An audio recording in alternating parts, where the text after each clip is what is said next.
கிறிஸ்துவுக்குள் பிரியமான என் அன்பு சகோதர சகோதரிகளே, உங்கள் யாவரையும் நான் ஆண்டவராகிய இயேசுவின் நாமத்தில் மீண்டும் வாழ்த்தி வரவேற்கிறேன். சோஷியல் மீடியாவின் மூலமாய் பார்க்கிற சகோதர சகோதரிகளுக்கும் இயேசுவின் நாமத்தில் அன்பின் வாழ்த்துதலை கொண்டு வருகிறேன். பிரியமானவர்களே, இந்த கூட்டத்துக்காக நான் தேவனுடைய சமூகத்தில் ஜெபிக்கும் பொழுது ஆண்டவர் காண்பித்து கொடுத்த ஒரு வசனத்தை நான் உங்கள் நடுவில் கொண்டு வந்து உங்களுக்காக நான் ஜெபிக்க விரும்புகிறேன். அது எல்லாருக்கும் தெரிந்த ஒரு வசனம்தான். அதை ஒரு முறை வாசிக்கலாம். அது வேத புத்தகத்தில் மத்தேயு எழுதின சுவிசேஷம் 6ஆம் அதிகாரம் 14-15 வசனங்களை வாசிக்கலாம். மத்தேயு 6ஆம் அதிகாரம் 14-15 வசனங்களை வாசிக்கலாம். மனுஷருடைய தப்பிதங்களை நீங்கள் அவர்களுக்கு மன்னித்தால் உங்கள் பரமபிதா உங்களுக்கும் மன்னிப்பார். மனுஷருடைய தப்பிதங்களை நீங்கள் அவர்களுக்கு மன்னியாதிருந்தால் உங்கள் பிதா உங்கள் தப்பிதங்களையும் மன்னியாதிருப்பார். கர்த்தருடைய பரிசுத்த நாமத்துக்கு மகிமை உண்டாவதாக. ஆண்டவர் ரொம்ப தெளிவா ஒரு ஆலோசனை நமக்கு கொடுக்கிறார். நீங்க மனுஷனுடைய தப்பிதங்களை மன்னிச்சிங்கனாக்கா பரமபிதா நம்முடைய தப்பிதங்களை மன்னிப்பார். நீங்க மன்னிக்கலன்னு சொன்னா அவரும் மன்னிக்க மாட்டேன்னு சொல்றார். பிரியமான அன்பு சகோதரனே சகோதரியே, அநேக காரியங்களை நாம் வாஞ்சித்து தேடுகிறோம், அல்லது நல்ல உயர்ந்த இடத்துல வரணும்னு விரும்புகிறோம். நல்ல உயர்ந்த காரியங்களை நாம் பெற்றுக்கொள்ளணும்னு எல்லாருமே ஆசைப்படுறோம். அது நியாயமானது. கர்த்தர் அப்படி தான் நம்ம வைக்க விரும்புகிறார். ஆனால் அந்த ஆசீர்வாதம் வேண்டும் அப்படின்னு சொன்னால் நமக்கு மன்னிக்கிற சுவாபம் வேண்டும். ஒரு மனிதனுடைய வாழ்விலே மன்னிக்கிற சுவாபம் இல்லைன்னு சொன்னால் கர்த்தர் அவனை மன்னிக்க மாட்டார். நிறைய காரியங்களில் பாருங்க, நமக்கு ஒரு வைராக்கியம் இருக்கும். நம்ம ஒருவேளை ஆண்டவருடைய பிள்ளைகளாக இருக்கலாம், ரட்சிக்கப்பட்டிருக்கலாம், சபைக்கு போகலாம், ஆண்டவருடைய காரியங்கள் எல்லாவற்றையும் பர்ஃபெக்டாக இருக்கலாம். ஆனால் ஏதோ ஒரு வெறுப்பு யார் மேலேயே இருக்குது, யார் மேலேயே ஏதோ ஒரு கோபம், ஏதோ ஒரு வைராக்கியம், ஏதோ ஒரு பார்த்தீங்கன்னா வஞ்சன்ஸ் என்று சொல்லுவாங்களே, பழி வாங்குகிற எண்ணம். அது நம்முடைய இருதயத்தில், நிறைய பேருடைய இருதயத்தில், ஆவிக்குரியவர்களாக இருந்தாலும் சரி அல்லது சாதாரண மனிதர்களாக இருந்தாலும் சரி, அது உள்ளே இருக்குது. பாருங்க, எனக்கு அன்பான அன்பு சகோதரனே சகோதரியே, கர்த்தருங்க சொல்றாரு, நீங்க அதை மன்னிச்சாதான் நான் உங்களை மன்னிப்பேன். இயேசு தம்முடைய இரத்தத்தை சிந்தி தம்முடைய ஜீவனை கொடுத்து விலை மதிக்க முடியாத மன்னிப்பின் ரகசியத்தை கர்த்தர் நமக்கு கொடுத்தார். பழைய ஏற்பாட்டு காலத்தில் பல்லுக்கு பல், கண்ணுக்கு கண், கண்ணுக்கு கண் என்பதாக இருந்தது. ஆனால் இயேசு கிறிஸ்துக்கு பின்பதாக மன்னிப்பு. இயேசு கிறிஸ்து சிலுவையிலே நமக்காக மன்னிப்பை வழங்கினார். எல்லாவற்றிலும் நமக்கு ஒரு மன்னிப்பை கர்த்தர் கட்டளையிட்டார். பிரியமானவர்களே, இயேசுவிடத்தில் பேதுரு என்று சொல்லுகிற ஒரு சீஷன் இயேசுகிட்ட வந்து கேட்கிறான். என்ன கேட்குறான்? வாசிக்கலாம். மத்தேயு சுவிசேஷம் 18ஆம் அதிகாரத்தில் 21-22 வசனங்களை வாசிக்கலாம். மத்தேயு 18, 21, 22 வசனங்கள். அப்பொழுது பேதுரு அவரிடத்தில் வந்து ஆண்டவரே என் சகோதரன் எனக்கு விரோதமாய் குற்றம் செய்து வந்தால் நான் எத்தனை தரம் மன்னிக்க வேண்டும் 7 தரம் மட்டுமோ என்று கேட்டான். 7 தரம் மட்டுமோ என்று கேட்டார். அதற்கு இயேசு 7 தரம் மாத்திரம் அல்ல 7 தரம் மாத்திரம் அல்ல 70 தரம் மட்டும் என்று 70 தரம் மட்டும் என்று உனக்கு சொல்லுகிறேன். அதை அப்படியே பெருக்கிங்கன்றார். 70 தரம் மட்டும் அல்ல, எவ்வளவு மன்னிப்பு கேட்கிறானோ அவ்வளவு மன்னின்றார் இயேசு.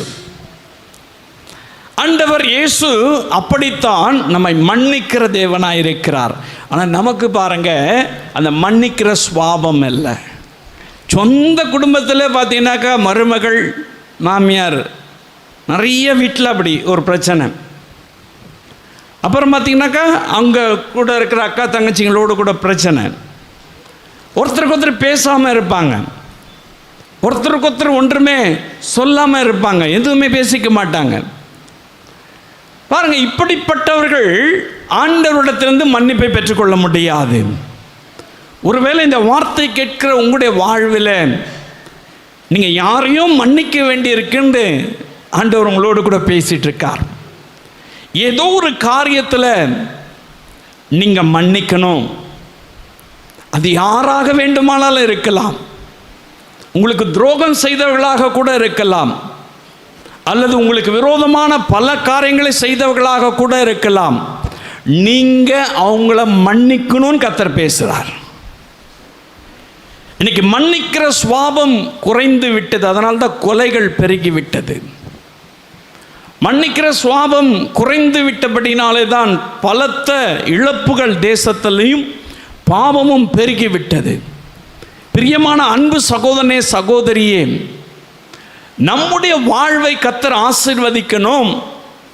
நம்ம மன்னிக்கப்பட்டவர்களாய் மன்னிப்பின் நிச்சயத்தோடு கூட இருக்கணும்னாக்கா, நம்முடைய இருதயத்தில் ஏதோ ஒரு நினைவில் கரை பிடிந்து இருக்கு பார்த்தீங்களா, யாரையும் மன்னிக்கணும் பார்த்தீங்களா, யாருக்கு விரோதமாகவோ பழி தீர்க்கணும்னு எண்ணம் இருக்கு இல்லையா, யாருக்கு விரோதமாய் ஏதோ ஒரு காரியத்தை உள்ளத்திலேயே வைத்திருப்போம்ல, பாருங்க, அதை மன்னிக்க தெரியணும்.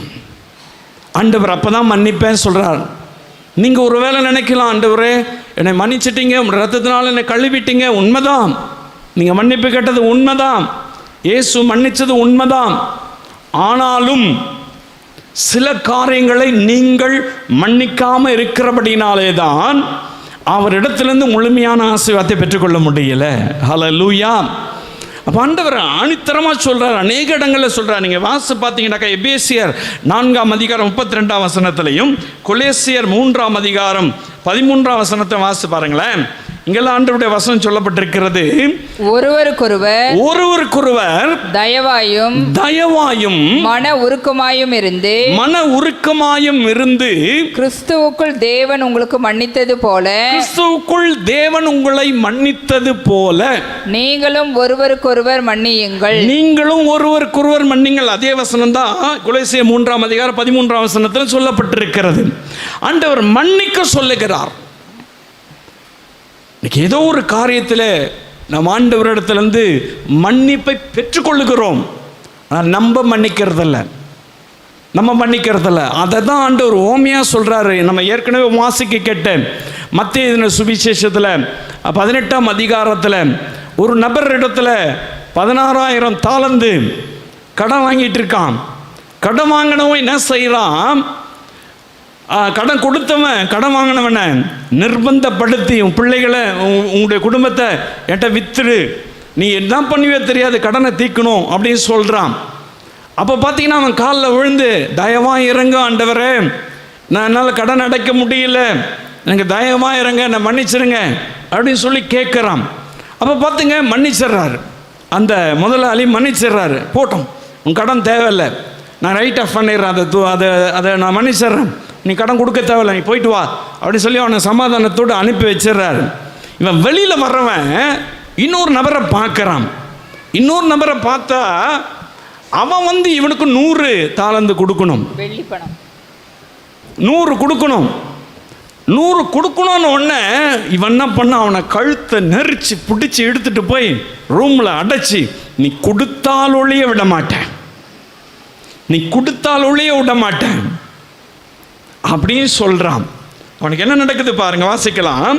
அதே அதிகாரத்தில் 35வது வசனத்தை வாசிக்கலாம். மத்தேயு 18:35. அவனுடைய ஆண்டவன் கோபமடைந்து இப்ப இந்த விஷயம் ஏற்கனவே மன்னிச்சாம் பாருங்க, 16,000 தாலந்து மன்னிச்சாம் பாருங்க. அவனுக்கு தெரிய போயிடுச்சு. அவனுக்கு தெரிஞ்ச உடனே அவனை கூப்பிட்டு, நான் உனக்கு இறங்கினது போல நீயும் உன் உடன் வேலைக்காரனுக்கு இறங்க வேண்டாமோ என்று சொல்லி அவனுடைய ஆண்டவன் கோபமடைந்து அவன் பட்ட கடனை எல்லாம் மன்னிச்ச கடனை எல்லாம் தனக்கு கொடுத்து தீர்க்கும் அளவும் உபாதிக்கிறவர்களிடத்தில் அவனை ஒப்பு கொடுத்தான். ஆமா, நல்ல கஷ்டப்படுத்துறோம் உபாதிக்கிறவங்க இடத்துல ஒப்பு கொடுத்துட்டான். அப்படிதான் ஆண்டவர் செய்வேன்றார். நீங்க மற்றவங்க குற்றத்தை மன்னிக்கலன்னு சொன்னா, இயேசு கிறிஸ்து மன்னித்த அத்தனை காரியத்தையும் கணக்காப்பார், அத்தனை காரியத்தை திரும்ப பிடுங்கிடுவார். அப்ப எப்படி நம்ம இந்த உலகத்துல ஆசீர்வாதமா வாழ முடியும்? எப்படி இந்த உலகத்தில் நம் பரிசுத்தமாக இருக்க முடியும்? எனக்கு அன்பான அன்பு சகோதரனே, சகோதரியே, உங்கள் வாழ்க்கையில் அப்படி நீங்கள் இருக்கீங்களா? ஒரு வேளை யாரையோ மன்னிக்காம, இயேசுவை என்ன மன்னிங்க, என் பிள்ளைய மன்னிங்க, என் குடும்பத்தை மன்னிங்க, இதை மட்டும் கேட்டுட்டு இருக்கீங்களா? உங்களுடைய இருதயத்தில் யாரையோ மன்னிக்க முடியாத ஒரு கோபம் இருக்குதா? உங்களோடு கூட தான் கர்த்தர் பேசுகிறார், உங்களோடு கூட தான் ஆவியானவர் பேசுகிறார்.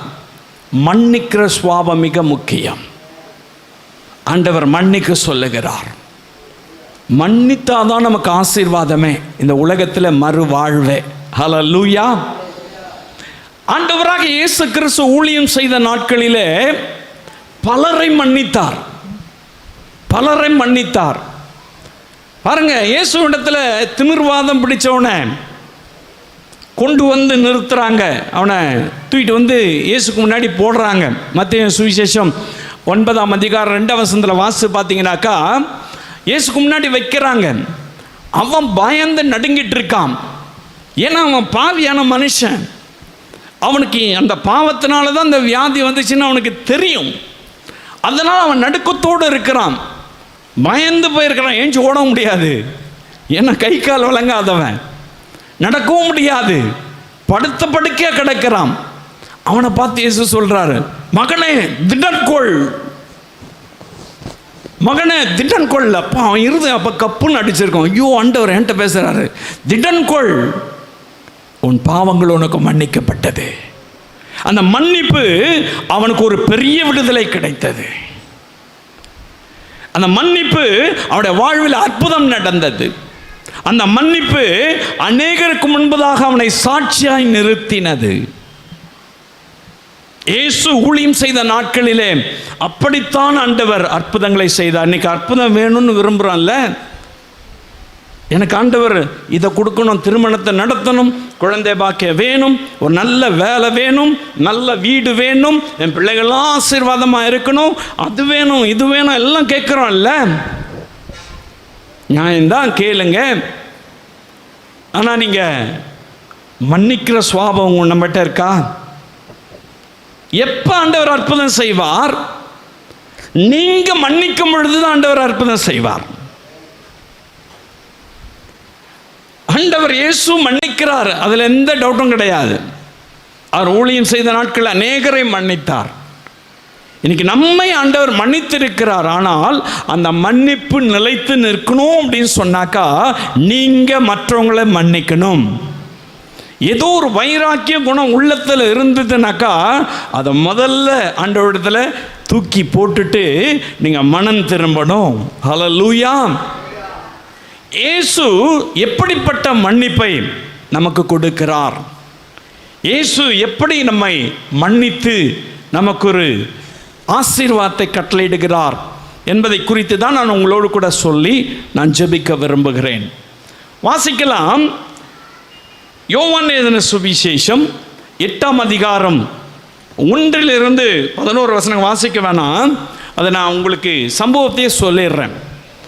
இங்கு பார்த்தீங்கன்னு சொன்னாக்கா, விபச்சாரத்தில் கையும் களவுமாய் பிடிப்பட்ட ஒரு சகோதரியை இயேசுவிடத்தில் கொண்டு வராங்க.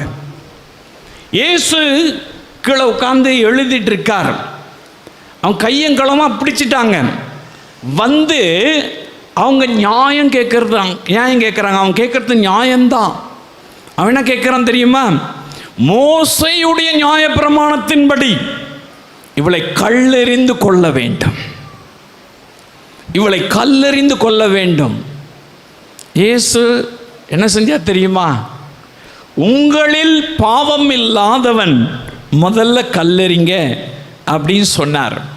அப்படி சொன்ன உடனே யாரும் காணல, எல்லாம் போயிட்டாங்க. கொஞ்ச நேரத்துக்கு அப்புறம் நிமிர்ந்து பார்க்குறாரு, அந்த பெண் மட்டும் தான் நிற்கிறா. அவளை பார்த்து இயேசு சொல்றார் 11ஆம் வசனத்தில் என்ன சொல்றாரு பாருங்க, வாசிக்கலாம். இயேசு நிமிர்ந்து அந்த ஸ்திரீயை தவிர வேறொருவரையும் காணாமல் ஸ்திரீயே உன்மேல் குற்றம் சாட்டினவர்கள் எங்கே? ஒருவனாகிலும் உன்னை ஆக்கணைக்குள்ளாக தீர்க்கவில்லையா என்றார். அதற்கு அவள் இல்லை ஆண்டவரே என்றால் இயேசு அவளை நோக்கி நானும் உன்னை ஆக்கினைக்குள்ளாக தீர்க்கிறதில்லை, நீ போ, இனி பாவம் செய்யாதே என்றார். இயேசு மன்னிச்சிட்டாருங்க.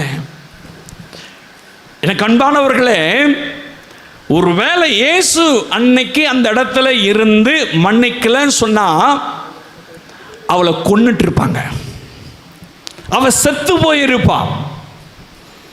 இயேசு மன்னித்தபடினாலே அவளுக்கு ஒரு மறுவாழ்வு கிடைத்தது.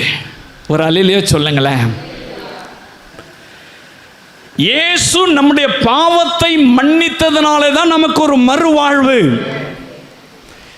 பாவத்துக்கு செத்து நீதிக்கு பிழைத்திருக்கும்படியான வாழ்வு. இன்னைக்கு நீங்களும் நானும் வாழ்ந்திருக்கிறோம் சொன்னா, இயேசு தம்முடைய இரத்தத்தினாலே நம்மை கழுவி நம்முடைய பாவங்களை மன்னித்தபடினாலே தான் வாழ்ந்திருக்கிறோம். உங்களுக்கு மறுவாழ்வு வேணும் சொன்னா இயேசுவிடத்துல மன்னிப்பு கேட்டு மனம் திரும்பணுங்க.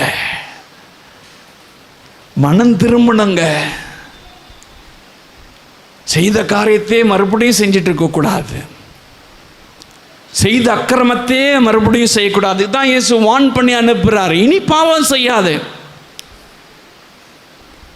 உன்னை யாரும் ஆக்கணைக்குள்ள தீர்க்கல, இல்லை நானும் உன்னை ஆக்கணைக்குள்ள தீர்க்கல, நானும் உன்னை கொல்லல, நானும் உன்னை மன்னிச்சிட்டேன்.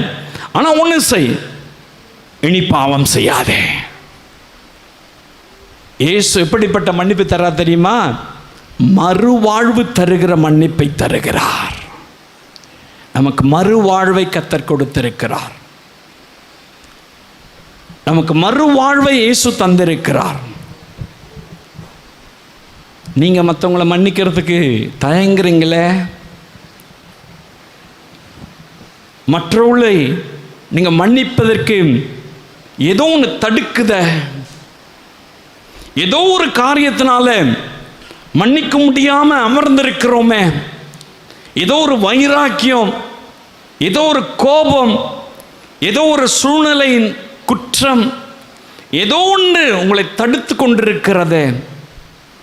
நீங்க மட்டும் வாழ்ந்திருப்பது ஆண்டவருக்கு பிரியமா? எல்லாரும் வாழ வேண்டும் என்பதற்காகத்தானே இயேசு சிலுவையை சுமந்தார். எல்லாருக்காகவும் தானே இயேசு இந்த பூமியிலே ரத்தத்தை சிந்தினார். நீங்க மட்டும் வாழ்ந்திருக்க முடியாது, இயேசுவிடத்துல மன்னிப்பு கேட்கிறீங்க, ஆனா நீங்க மற்றவங்க குற்றத்தை மன்னிக்க மாட்டீங்களே. நீங்க வாழ்ந்திருக்கணும்னா மற்றவங்க குற்றத்தை மன்னிக்க தெரிஞ்சுக்குங்க. மற்றவர்கள் மேலே இருக்கிற பழி வாங்குகிற எண்ணத்தை விட்டுருங்க. எப்படியாகிலும் அவங்கள தீர்த்துடணும், ஒரு வைராக்கியம், எப்படியாகிலும் ஒழிச்சு கட்டிடணும். சதி திட்டம் ஒன்றும் செய்ய மாட்டாங்க. சிலர் அமைதியாக இருப்பாங்க, நேரம் வரும் பொழுது பார்த்துக்கலாம். நான் மட்டும் ஆண்டவரை ஏற்றுக்கொள்ளலன்னு சொன்னாக்கா இன்னைக்கு எப்படின்னா நம்ம நடந்திருக்கோம். அப்படிலாம் சொல்றது, அப்படிலாம் பேசுறது, இன்னும் அந்த சுவாபம் மாறல, இன்னும் மன்னிக்கிற சுவாபம் மாறல, இன்னும் மன்னிக்கிற குணம் வரல. ஏதோ ஒரு வைராக்கியம். நீங்க வாழ்ந்திருக்கணும்னு விரும்புறீங்கல்ல, மறுவாழ்வு வேணும்னு விரும்புறீங்கல்ல, செத்து போக வேண்டியவளை இயேசு மன்னித்தபடினாலே அவ உயிரோடு கூட நிற்கிறாங்க. நீங்களும் நானும் அப்படித்தான் நிற்கிறோம். நீங்களும் நானும் இன்னைக்கு ஜீவனோடு கூட இருப்பது இயேசு மன்னித்தபடியினால். நமக்கு வாழ்வை கொடுத்திருக்கிறார், நமக்கு ஒரு மறு வாழ்வை கொடுத்திருக்கிறார். மறந்துடுறோம், நமக்கு ஆண்டவர் செய்த நன்மைகளை மறந்துடுறோம். அதை மற்றவங்கள்ட்ட செலுத்துவதற்கு நம்ம தயாராக இல்லை.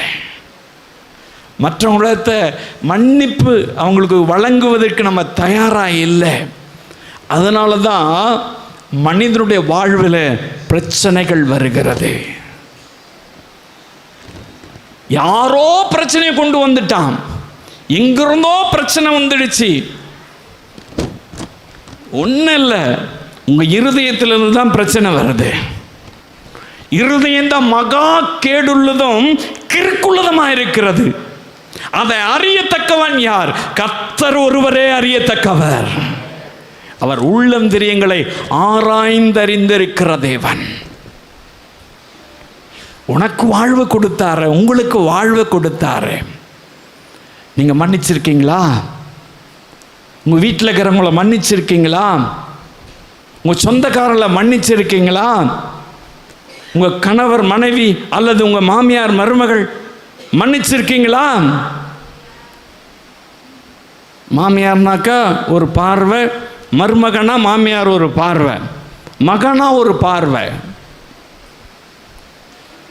எப்படி ஐயா நீ வாழ்ந்திருக்க முடியும்? உனக்கு ஆண்டவர் வாழ்க்கையை கொடுப்பது ஒரு ஆசீர்வாதம் இல்லையா? இந்த பெண் பாவத்தில் பிடிப்பட்டவள், நியாயப்பிரமாணத்தின்படி கொல்லப்பட வேண்டியவள். இயேசு மன்னித்தபடினால் அவளுக்கு ஒரு புதிய வாழ்வு, மறுவாழ்வு கிடைச்சிச்சுங்க. அதே இடத்துல தான் இன்னைக்கு நம்ம நிற்கிறோம். நம்ம ஒன்றும் பெரிய நீதிமான்கள் கிடையாது. கிருபையாய் இறங்கி ஆண்டவர் நம்முடைய பாவங்களை மன்னித்திருக்கிறார். அவர் நமக்கு மன்னிப்பு கொடுத்திருக்கிறார். ஆனால் நம்முடைய இருதயம்தான் யாரையோ மன்னிக்கிறதுக்கு இடம் கொடுக்கல. ஏதோ ஒரு காரியத்தில் மன்னிப்பு கொடுக்காம, மன்னிப்பு என்று சொல்லுகிற வார்த்தைக்கு இடம் கொடுக்காம வைராக்கியத்தோடு கூட இருக்கிறோம். மனம் திரும்பிடுவோம், மனம் திரும்பிடுவோம். இரண்டாவது, ஆண்டவராகிய இயேசு கிறிஸ்து ஊழியம் செய்த நாட்களிலே எப்படிப்பட்ட மன்னிப்பை அவர் கொடுக்கிறார் பாருங்க. வாசிக்கலாம். லூக்கா எழுதின சுவிசேஷம் 15ஆம் அதிகாரம் 11லேருந்து நீங்கள் வாசி பார்த்தீங்கன்னாக்கா அந்த சம்பவம் சொல்லப்பட்டிருக்கு. நான் அதை உங்களுக்கு சொல்லிடுறேன், வாசிக்கிறதுக்கு நேரம் இல்லை. அந்த இடத்துல ஒரு தகப்பனுக்கு 2 குமாரர்கள் இருக்கிறாங்க. ஒரு குமாரன் மூத்தவன், அவன் அப்பா கூட இருந்து அவன் கால்நடைகளை எல்லாம் மேய்க்கிறதுக்கு அவன் போயிட்டான். இந்த இளையவன் அப்பாட்ட ரொம்ப ஃபைட் பண்ணி தன் நண்பர்களோடு கூட சேர்ந்து நல்லா ஜாலியாக இருக்கலாம் அப்படின்னு சொல்லி சொத்தெல்லாம் பிரிச்சுக்கிட்டு தூர தேசத்துக்கு போயிட்டான். தூர தேசத்துக்கு போய் ஃப்ரெண்டு கூட எல்லாத்தையும் செலவு பண்ணான். காசு இருக்கிறவங்களாம் ஃப்ரெண்டுங்க இருந்தாங்க. காசு செலவழிஞ்சதுக்கப்புறம் ஒவ்வொருத்தராக கட்டிட்டு போயிட்டாங்க. இப்போ இவன் தன்னந்தனியாக இருக்கிறான். காசும் இல்லை, ஃப்ரெண்டும் இல்லை, தன்னந்தனியாக நிற்கிறான். அப்படி தன்னந்தனியாக நிற்கும் பொழுது எதனா ஒரு வேலை கிடைக்குமா அப்படின்னு தேடும் பொழுது எந்த வேலையும் யாரும் கொடுக்கறதுக்கு முன் வரலை. பன்னி மேய்க்கிற ஒரு இடத்த பார்த்தான். அந்த முதலாளிகிட்ட போய் ஆண்டவரே எனக்கு பன்னி மேய்க்கிற வேலையை கொடுங்க அப்படின்னு சொல்லி கேட்டு அந்த பன்னி மேய்க்கிற வேலையை வாங்கிட்டான். அதுலேயும் அவன் உண்மையாக இல்லை.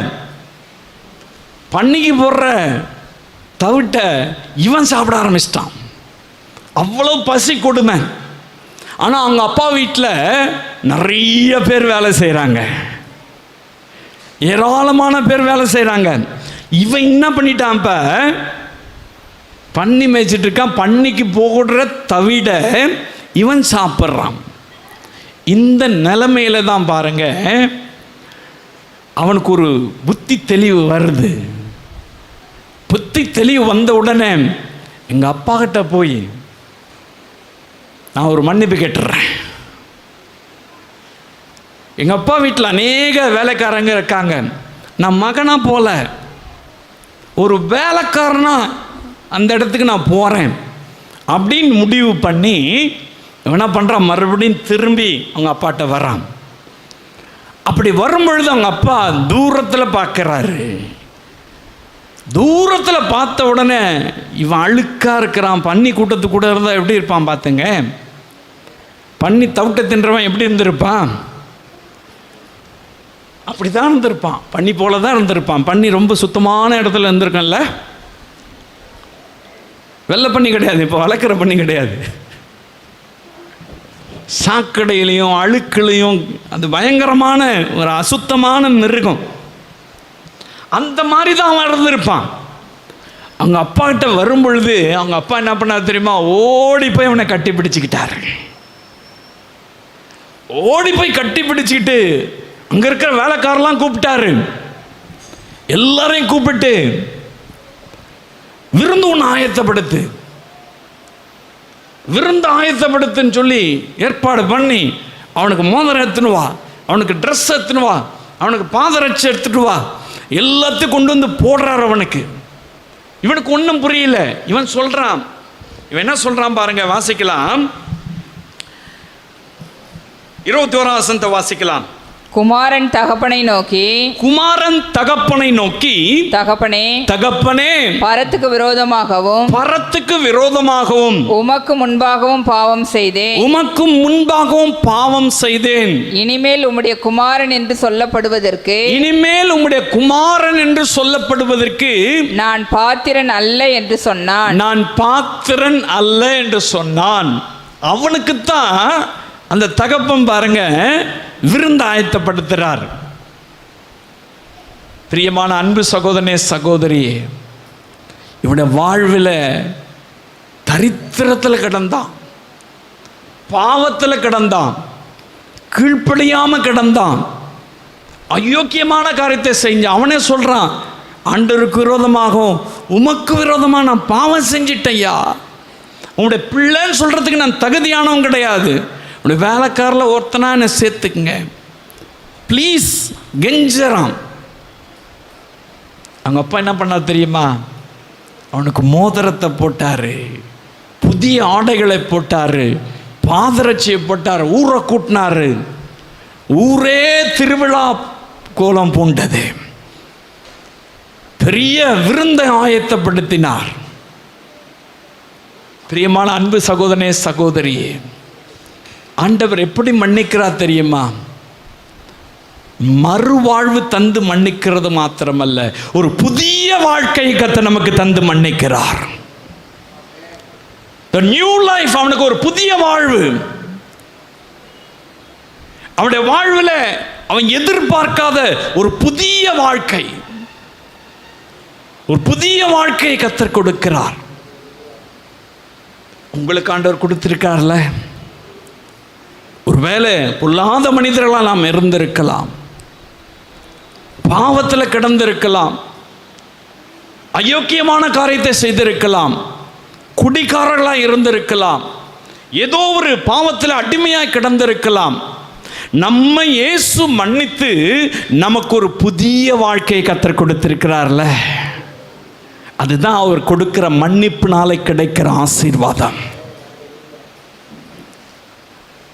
ஒருவன் கிறிஸ்துவுக்குள் இருந்தால் புது சிருஷ்டியா இருக்கிறான். பழையவளெல்லாம் ஒளிந்து போயின. இவனுடைய பழைய வாழ்க்கை ஒளிந்து போயிற்று. பன்னி கூட இருந்த வாழ்க்கை ஒளிந்து போயிற்று. அசுத்தமான வாழ்க்கை ஒளிந்து போயிற்று. தரித்திரமான வாழ்க்கை ஒளிந்து போயிற்று. கண்ணீர் மிகுந்த வாழ்க்கை ஒளிந்து போயிற்று. எல்லாவற்றையும் அந்த தகப்பன் புதியதாய் அவனுக்கு மாற்றி கொடுத்தார். அப்படிதாங்க இயேசு உங்களை என்னையும் மன்னிச்சிருக்கிறார். அந்த புதிய வானம் புதிய பூமியில கொண்டு போகும்படியாய் புதிய மனுஷனாய் கர்த்தர் நம்மை மாற்றி இருக்கிறார். நீங்க என்னைக்கு ரட்சிப்புக்குள்ள வந்தீங்களோ அன்னைக்கே உங்களுடைய வாழ்வு புது வாழ்வாய் மாறினது.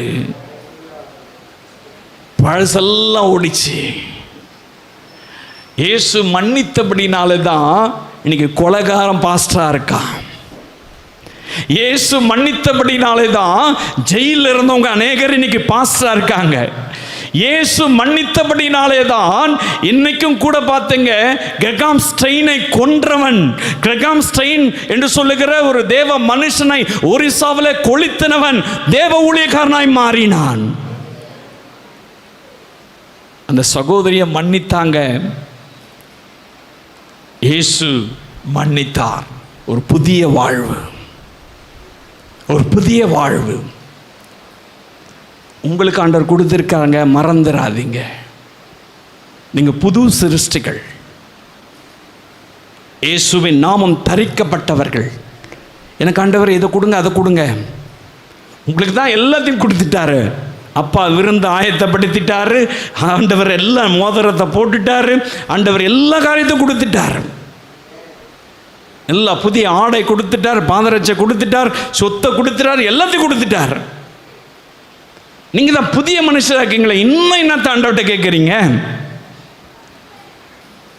அந்த புதிய வாழ்க்கையை பெற்றுக்கொண்ட நீங்க எத்தனை பேருக்கு சாட்சியா இருக்கீங்க?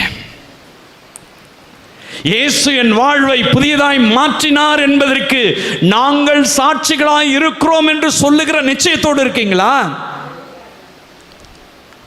அசுத்தாவின் பிடியிலிருந்து, அந்தகாரத்தின் இருளில் இருந்து ஆச்சரியமான ஒளிக்கு அழைத்தாரே. ஒரு புதிய வாழ்வை ஒவ்வொருடைய வாழ்வில் தந்திருக்கிறார். எனக்கு தந்திருக்கிறார், உங்களுக்கு தந்திருக்கிறார். ஆனா நம்ம என்ன பண்றதில்ல, அதை நினைச்சு கூட பார்க்கறதில்ல. நம்ம என்ன வானத்திலிருந்து குதிச்சிட்ட மாதிரி, அப்படியே பரிசுத்த பிறவி மாதிரி, ஏஞ்சல்ஸ் மாதிரி நம்ம நினச்சிக்கிறது. பன்னி கூட்டத்தில் ஒருத்தனா நம்ம இருந்தங்க, பாவத்தில் கிடந்தோம். பெற்றிருக்கீங்களா? மற்றவங்களை மன்னிக்க தெரிஞ்சுங்க. அதை காத்துக்கொள்ளணும்னாக்கா, இந்த உலகம் துரோகம் நிறைந்த உலகம்தான், எதிர்ப்புகள் நிறைந்த உலகம்தான். எல்லாம் நல்ல செஞ்சாலும் திட்டுவான், கெட்டது செஞ்சாலும் திட்டுவான். நீங்க எதை செஞ்சாலும் குற்றம் கண்டுபிடிப்பாங்க தான். எது நடந்தாலும் சரி, ஏதோ ஒரு வார்த்தைகள் உங்களை குற்றப்படுத்தும்படியாய், உங்களை காயப்படுத்தும்படியாய், உங்களுடைய இருதயத்துக்கு வேதனை மிகுந்ததாய் புறப்பட்டு வரலாம். அதை மன்னிக்க தெரிஞ்சுக்கணும், அதை மன்னிக்க தெரிஞ்சுக்கணும். ஏன்னா ஆண்டவர் என்னை புது சிருஷ்டியாய் மாற்றி இருக்கிறார். அவர் என்னை மன்னித்தபடியினால் என்னை புது சிருஷ்டியாய் மாற்றிருக்கிறார். ஆகையினால எனக்கு விரோதமாய் பேசப்பட்ட, எனக்கு விரோதமாய் எழும்பின எந்த காரியத்தை மன்னிச்சிருவேன். மன்னிக்கிற இருதயம் வேணும். இயேசு காட்டி கொடுக்க போகிறான் யூதாஸ் காரியத்து. ஜனங்களெல்லாம் கூட்டிட்டு வந்துட்டான். கெத்செமனே தோட்டத்தில் அவரை காட்டி கொடுக்கறதுக்கு அவன் கூட்டத்தோடு தடி கம்போடு வரான். எல்லாம் கூடி சூழ்ந்து நிற்கிறாங்க. இயேசு அவனை பார்க்கிறாரு. அவனை பார்த்து சொல்றாரு, நண்பனேன்றாரு, மை ஃப்ரெண்ட் அப்படின்றாரு,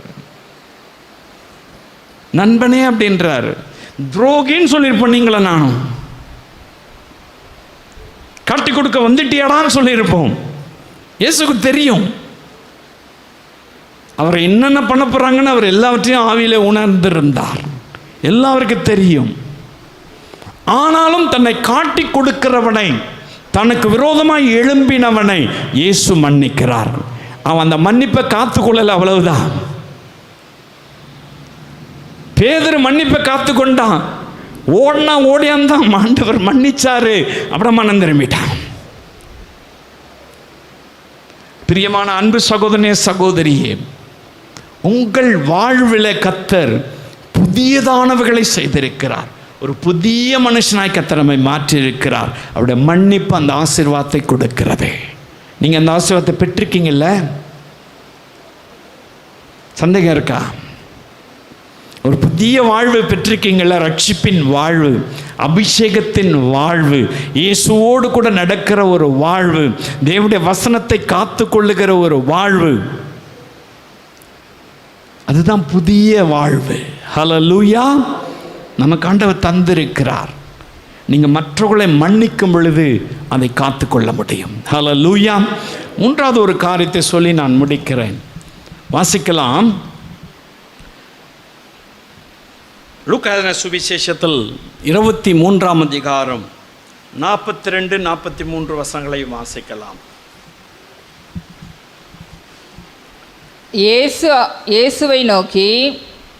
இயேசுவை நோக்கி, ஆண்டவரே, நீர் உம்முடைய ராஜ்யத்தில் வரும்பொழுது அடியேனை நினைத்தருளும் என்றான். இயேசு அவனை நோக்கி, இன்றைக்கு நீ என்னுடனே கூட பரதீசில் இருப்பாய் என்று மெய்யாகவே உனக்கு சொல்லுகிறேன் என்றார். பாருங்க, இயேசு கிறிஸ்துவை சிலுவையில் அடிக்கும் பொழுது அவர் மட்டும் சிலுவையில் அடிக்கல. இடது பக்கத்தில் ஒருத்த, வலது பக்கத்தில் ஒருத்த அடிச்சாங்க. 3 பேர் சிலுவையில் இருக்காங்க. அதில் ஒருத்தன் சொல்றான், நம்ம நியாயப்படி தண்டிக்கப்பட்டிருக்கிறோம், இவர் ஒரு குற்றமும் செய்யலை, இவரை சிலுவையில் அடிச்சுட்டாங்களே அப்படின்னு சொல்றான். இன்னொருத்தன் கிரிட்டிசைஸ் பண்றான், கிண்டல் பண்றான், சாகிற நேரத்தில் கூட. பாருங்க, அப்ப இயேசுட்ட இவன் கேட்கிறான், நீ வரும்பொழுது உம்முடைய ராஜ்யத்தில் என்னை நினைத்தருளும் அப்படின்னு கேட்கிறான் இந்த கல்வன். அப்படி கேட்கும்போது இயேசு அங்கு ஒரு மன்னிப்பை கொடுக்கிறார்.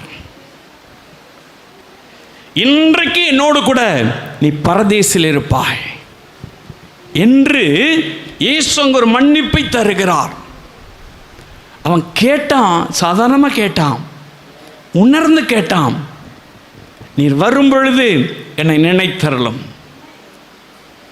நான் சாக போகிறேன், நீர் வரும் பொழுது என்னை நினைத்தருளும் அப்படின்னு கேட்டான்.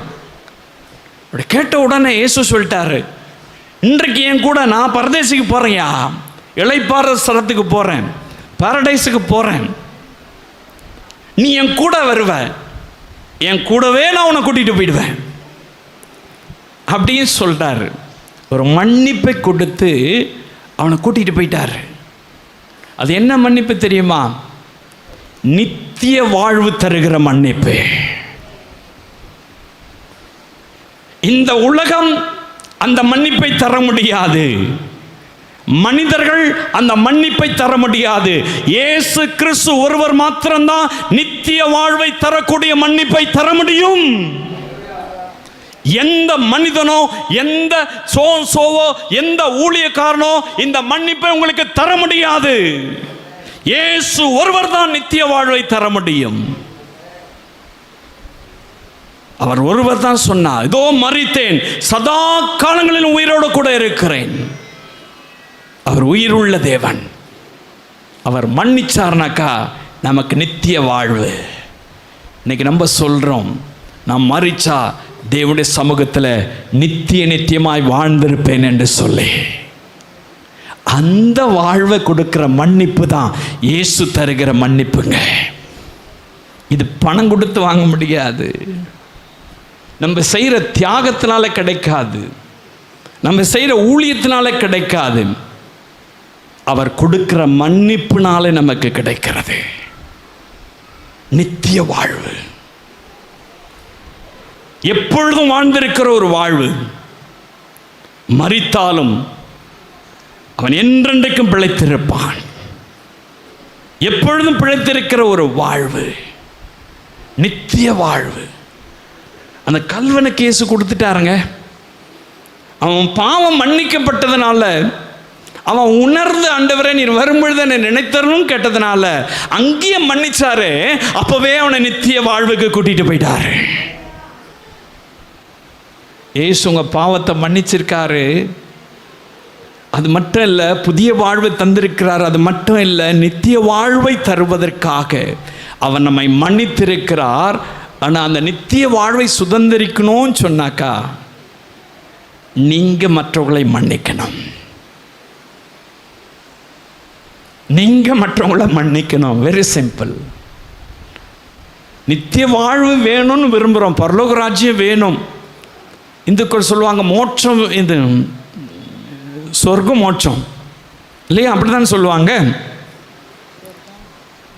மோட்சம் வேணும்னு சொல்லுவாங்க, பரலோகம் வேணும்னு சொல்லுவோம். அதை தரவர இயேசுதாங்க, அதை தரார் அவரு. அதை நம்ம பெற்றுக்கொண்டு இருக்கிறோம். ஆனால் நம்ம மற்றவங்க பாவத்தை மன்னிக்க மாட்டோம், மற்றவங்க குற்றத்தை மன்னிக்க மாட்டோம், மற்றவங்க செய்த தவறை மன்னிக்க மாட்டோம். எப்படி உன்னை பரலோக ராஜ்யத்துக்கு கொண்டு போவார்? நீ பரிசுத்தமாக இருக்கலாம், பைபிள் படிக்கலாம், ஜெபிக்கலாம், ஆராதனைக்கு வரலாம், காணிக்க கொடுக்கலாம், எல்லாத்திலும் முன்னாடி நிற்கலாம். நித்திய வாழ்வு வேணும்னாக்கா இயேசு மன்னித்தது போல நீங்க மன்னிக்கணும். ஹல்லேலூயா. இந்த நித்திய வாழ்வுக்காக தான் நம்ம ஓடுறோம். அதுதான் அப்போஸ்தலன் பவுல் சொல்றாரு, நல்ல போராட்டத்தை போராடினேன், ஓட்டத்தை முடித்தேன், எனக்கு இது முதற்கொண்டு ஜீவக்கிரீடம் வைக்கப்பட்டிருக்கிறது. நித்திய வாழ்வு, நம்பிக்கை, விசுவாசம். அதுதான். எல்லா மனுஷனும் ஒரு நாள் இந்த உலகத்தை விட்டு கடந்து போகணுங்க. எல்லாரும் கடந்து போகணும்.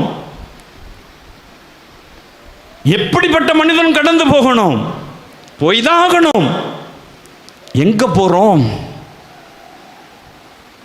நித்தியமா நரகத்துக்கு தள்ளப்படுகிறோமா? நித்திய வாழ்வு பரலோக ராஜ்யத்தில் இயேசுவோடு கூட இருக்கிற வாழ்வா? அதை நீங்க சுதந்திரிக்கணும் அப்படின்னு சொன்னா மற்றவர்கள் குற்றத்தை மன்னிங்க. வைராக்கியம் வேண்டாம், கோபம் வேண்டாம், கள்ளத்தனம் வேண்டாம். நல்ல தோத்திரம் பண்ணி பேசிட்டு பின்னாடி அவங்கள பற்றி தாராளமாக பேசுவாங்க. எதிர்க்க பார்த்தா குழஞ்சி பேசுவாங்க, பின்னாடி பார்த்தீங்கன்னாக்கா அப்பா அப்பா அப்பா அப்பா அப்பா சொல்லவே தேவையில்லை. இந்த மாய்மான வாழ்க்கை நித்திய வாழ்க்கைக்கு கொண்டு போவாது. விட்டுருங்க, அதெல்லாம் விட்டுருங்க, அதெல்லாம் விட்டுருங்க. மன்னிங்க, எல்லாவற்றையும் மன்னிங்க. இயேசு நம்மை மன்னித்திருக்கிறார். நமக்கு ஒரு ஜீவன் தரும்படியான வாழ்வை தந்திருக்கிறார், புதிய வாழ்வை தந்திருக்கிறார், நித்திய ஜீவன் தரும்படியாய் நம்மை மன்னித்திருக்கிறார் இயேசு. இவ்வளவு ஆசீர்வாதங்களை இயேசுவிடத்திலிருந்து நம்ம பெற்றுக்கிட்டோம், இயேசுவின் வழியாய் பெற்றுக்கிட்டோம், அவர் சிந்தின இரத்தத்தின் வழியாய் பெற்றுக்கிட்டோம், அவர் சுமந்த சிலுவையின் வழியாய் பெற்றுக்கிட்டோம், அவர் கொடுத்த மன்னிப்பின் நிமித்தம் இதை பெற்றுக்கொண்டோம். நீங்களும் மற்றவர்களை மன்னிப்பதற்கு, மற்றவர்களை நீங்கள் ஃபர்கெட் பண்ண, மன்னித்து மறந்து போவதற்கு ஆயத்தமா இல்லைல்ல? ஆண்டவர் உங்களோடு கூட பேசி கொண்டிருக்கிறார். ஆவியானவருக்கு இடம் கொடுங்க, ஆவியானவருக்கு இடம் கொடுங்க. சின்ன சின்ன காரியத்தில் நம் நித்திய வாழ்வை சுதந்திரிக்கிற பிள்ளைகள், நித்திய வாழ்வு தரும்படியான மன்னிப்பை பெற்றிருக்கிறோம். நித்திய வாழ்வுக்குள்ளாய் போகக்கூடிய ஸ்லாக்கியத்தை பெற்றிருக்கிறோம், அந்த கிருபையை பெற்றிருக்கிறோம். பெரிய ஆசீர்வாதம் நமக்கு.